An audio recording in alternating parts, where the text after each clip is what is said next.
Alright, today I'm going to be going over the Steeda triple pass heat exchanger. I already opened up the box just to make sure everything was there. So I'll go over that, show all the parts that come with it, and then get onto the install and go over pretty briefly on how it installs and I guess a few of the reasons why I like it, and that's pretty much it. So here it is. That's the part number 5553707. Again, this is the Steeda heat exchanger with fan, triple pass. They packed it up very well. I already pulled everything out. They put this nice protective cover over it, and this thing is huge. Huge. Alright, so unfortunately, which not that big of a deal, but compared to some others that I've seen, I will have to actually mount the fans onto the heat exchanger. Once again, it's not a big deal. Here's the fans.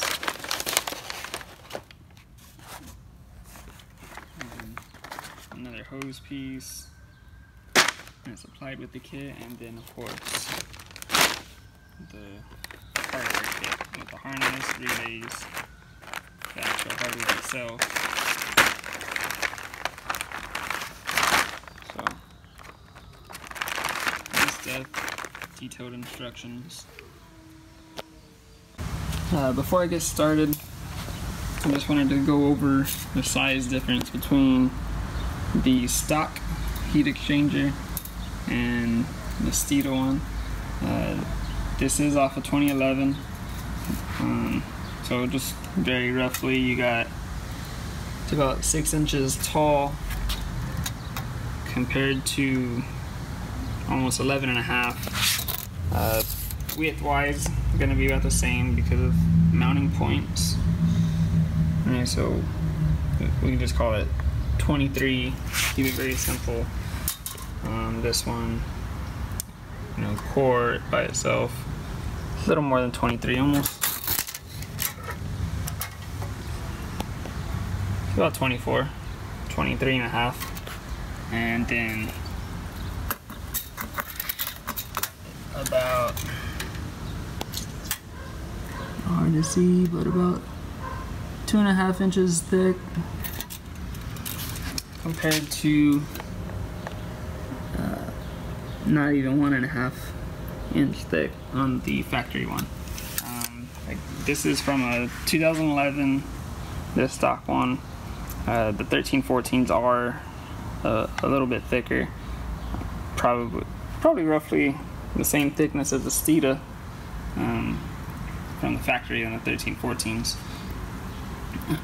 but of course they're shorter, about the height of the earlier models. And then of course the fans, and then this is like a single pass compared to the triple pass. Alright, got the fans on.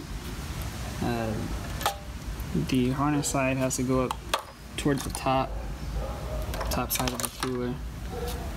Then you gotta get these little grommets on. It just slips right through here, then reaches around to the fan side, closes up, and then you just put this little fella. A little difficult with one hand, but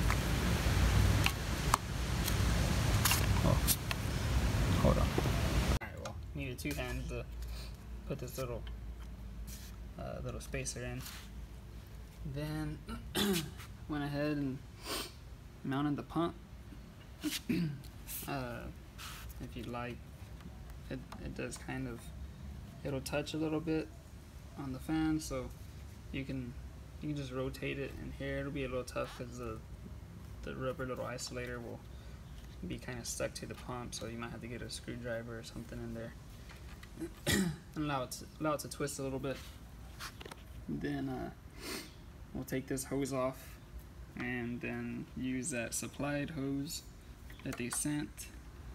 We'll pretty much put it on, cut it to length, and put it on this other side of the heat exchanger right here. Alright, there you have it. Cut the hose. I use these cutters. I think you can get them from Harbor Freight or something, I'm pretty sure. I don't know where I got these, I've had them for years. But cut the hose on. Use the supplied clamps, comes with it, with the kit, so. And I think we're ready to put it on the car. Yeah, I already have everything off and apart. I'll just go over real briefly. On both sides of the car, you'll have a bolt right here that you'll have to take off. You see that's where. See, so you got the 3 bolts, and then there's one more right here in this area, and then also you'll have up here this top one, and it's exactly the same on both sides. Motor is out on this car in particular, doing some other upgrades to it, and then once the bumper cover comes off, you will have this insulator, little crash pad. You can just pull it right off pretty much, but you have these little push pins that hold it, and then from there, this one has different bolts. I guess someone's been in here at some point, but you'll have to take the bolts from right here on both sides, and of course drain whatever coolant is in the system for the intercooler setup. And once you get those bolts out, then you can just drop it straight down. This one also, they didn't have the shield underneath, so that goes underneath the front bumper cover. But if it were there, of course you'd have to take that off too. Next, we got these bolts with these washers from a little packet. I just gotta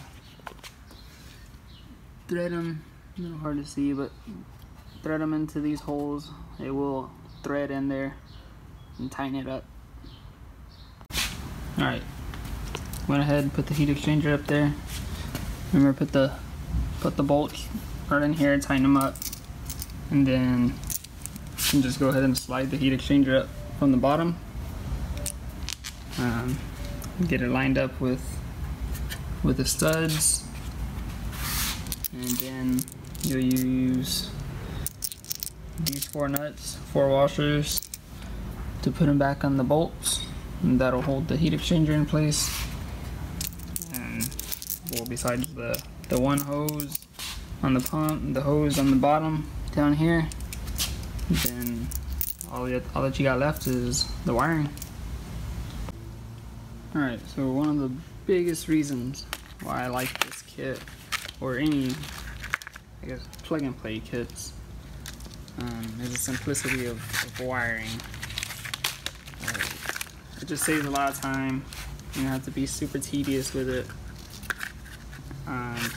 So basically, these are the fuse parts of the relay. These are going to go to the fuse box. Right, and you can mount these out of the way. You can mount your relays out of the way. Then over here we will have just chassis grounds, nothing difficult. And then these connectors will go to the fans. That one will go to a fan, that one will go to a fan. And then this will go in line of the pump. Basically so that when the pump turns on, it'll turn the fans on at the same time. So you don't have to worry about any switches or nothing like that. Just pump comes on, fans come on. Very simple.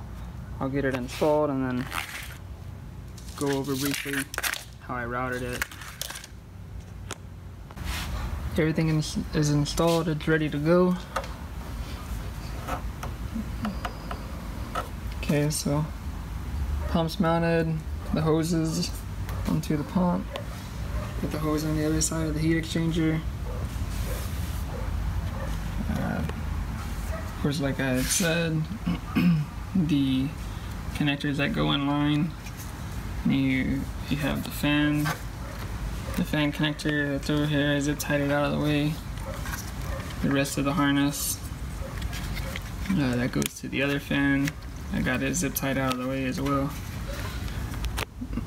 And it just runs up along here, up into there, and then comes around. Relays are mounted out of the way. Got the harness zip tied. Ain't gonna chafe on anything. And it goes back up. Comes up through here. A little hard to see, it's kind of dark, but comes up through here. Stuck it up under this big harness. And then for the fuses, I just put them right over this stud, so it's nice and out of the way. And it's so easy to get to if you need to check your fuses for whatever reason. And then the power wires come up around to the stud of the fuse box. So that's pretty much it. Not really much else to the install besides put the bumper cover and the support back on. So I'll end it off right there, and we'll see how it does when the car fires back up. Alright, real quick, and then I'll actually end it off. Went ahead and put the front bumper cover on. Not too bad. You can see the pont. The wiring doesn't look nasty or anything like that, so not too bad. And then the heat exchanger looks real nice in there. So all in all, pretty good. So now, on it off. Till next time.